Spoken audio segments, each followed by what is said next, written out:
बात करेंगे कल हुई एसीबी की कार्रवाई की, जहां भ्रष्टाचार निरोधक ब्यूरो की गिरफ्त में आया जयपुर के मालवीय नगर निवासी आरोपी प्रमोद शर्मा भरतपुर सहित धौलपुर और सवाईमाधोपुर जिले के थानेदारों को फोन कर रकम मांगता था। ब्यूरो अब डीआईजी सहित अन्य अफसरों की भूमिका की भी जांच कर रहा है। एसीबी के एडीजी सौरभ श्रीवास्तव के अनुसार तीनों जिलों से पुख्ता सूचना मिली थी कि डीआईजी लक्ष्मण गौड़ के आवास पर रहने वाला प्रमोद फोन पर थानेदारों से बात करता है और फिर संपर्क कर डीआईजी का सानिध्य मिलने और एसीआर अच्छी भरने के नाम पर उनसे रुपए मांगता है। इस बीच भरतपुर के उद्योग नगर थानेदार ने इसकी शिकायत दे दी। एसीबी के मुताबिक डीआईजी के बंगले से प्रमोद थानेदारों को संतरी से फोन करवाता, संतरी फिर प्रमोद से बात करवाता था। प्रमोद अपने मोबाइल नंबर देकर व्हाट्सएप कॉल करने को कहता था। वहीं फोन नहीं करने पर डीआईजी के बंगले से फोन कर उन्हें धमकाता था। एसीबी ने कल प्रमोद को वीडियो कॉन्फ्रेंस के जरिए कोर्ट में पेश किया, जहां से उसे जेल भेज दिया गया। एसीबी कोरोना जांच की रिपोर्ट मिलने पर उसे जेल भेजेगी। तो भरतपुर में बंदी का ये जो बड़ा खेल चल रहा है, मादलाल प्रमोद शर्मा, जिसे एसीबी ने धर दबोचा, फिलहाल उससे पूछताछ जारी है।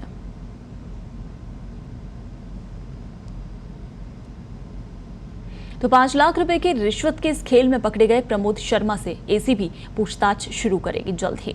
उसके बैंक खातों और अन्य निजी दस्तावेजों की जांच की जाएगी और उनमें रखी हुई रकम के बारे में भी पूछताछ की जाएगी और एसीबी ने इसकी तैयारी पूरी कर ली है।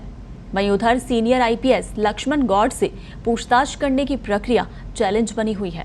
हालांकि पूछताछ के लिए आवश्यक प्रक्रिया एसीबी ने शुरू कर दी है।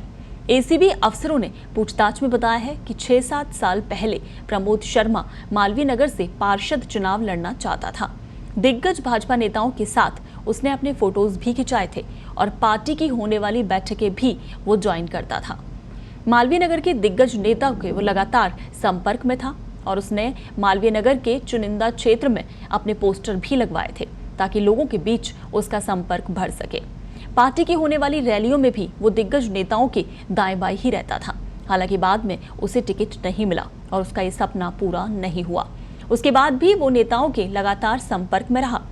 वहीं उधर सीनियर आईपीएस लक्ष्मण गौड़ से पूछताछ की तैयारी एसीबी ने शुरू कर दी है। गौड़ से एसीबी ने सीधे संपर्क नहीं किया है और न ही वो खुद एसीबी तक पहुंचे हैं। इस बारे में एसीबी ने संबंधित फाइल को गृह विभाग के अफसरों के समक्ष रखा है और उनसे ग्रीन सिग्नल मिलने के बाद ही गौड़ से एसीबी पूछताछ कर सकेगी। बताया जा रहा है कि इस मामले में गौड़ का सीधा नाम नहीं है और ना ही उस समय वो वहां मौजूद थे जिस समय प्रमोद ने उनके घर से फोन किया था। तो इस वजह से भी उनसे पूछताछ करने के लिए एसीबी को पापड़ बेलने पड़ सकते हैं।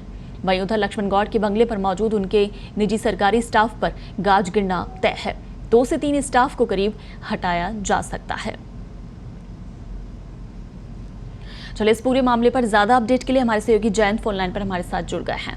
जयंत, प्रमोद शर्मा वाले इस मामले में फिलहाल अभी क्या कुछ अपडेट है? क्या एसीबी ने पूछताछ शुरू कर दी है प्रमोद शर्मा से? देखिए, एसीबी से जल्द ही प्रोडक्शन वारंट पर लेकर जेल से प्रोडक्शन वारंट पर लेकर पूछताछ शुरू करेगी। 3 अफसर उसके सामने बैठेंगे, उससे पूछताछ होगी जी। उसके बाद आगे का जो भी घटनाक्रम होगा उस आधार पर एसीबी कार्रवाई करेगी। जी।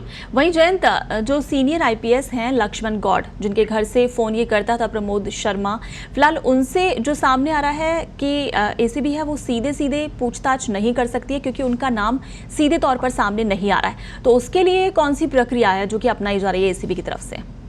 जी बिल्कुल, देखिए 48 घंटे हो गए हैं किसी सीनियर आईपीएस का नाम इतने बड़े केस से जुड़े हुए, लेकिन ना तो आईपीएस ने एसीबी से संपर्क किया, ना एसीबी सीधे उनसे संपर्क कर पाई। हालांकि इसकी फाइल पीएचक्यू भेजी गई है।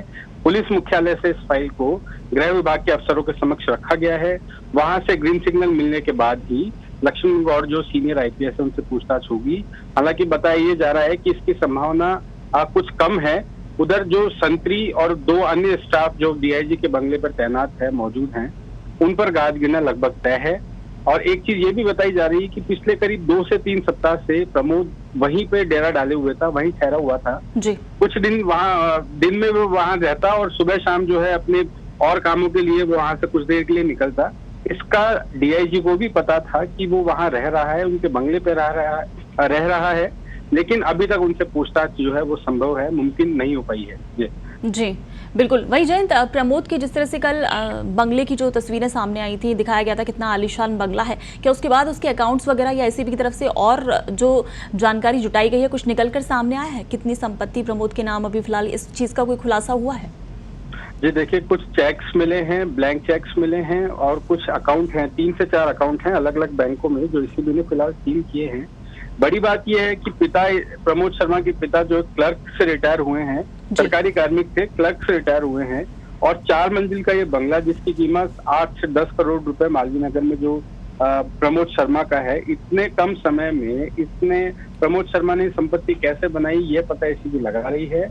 और उसको कुछ एसीबी के अफसरों को कुछ सबूत भी मिले हैं कि Pramod Sharma tour and travels के बिजनेस के अलावा भी कुछ गलत धंधों में लिप्त रहा है और उसके हिसाब से उसने इतनी अथाह संपत्ति बनाई है। जी बिल्कुल जयंत, इस तमाम जानकारी के लिए शुक्रिया।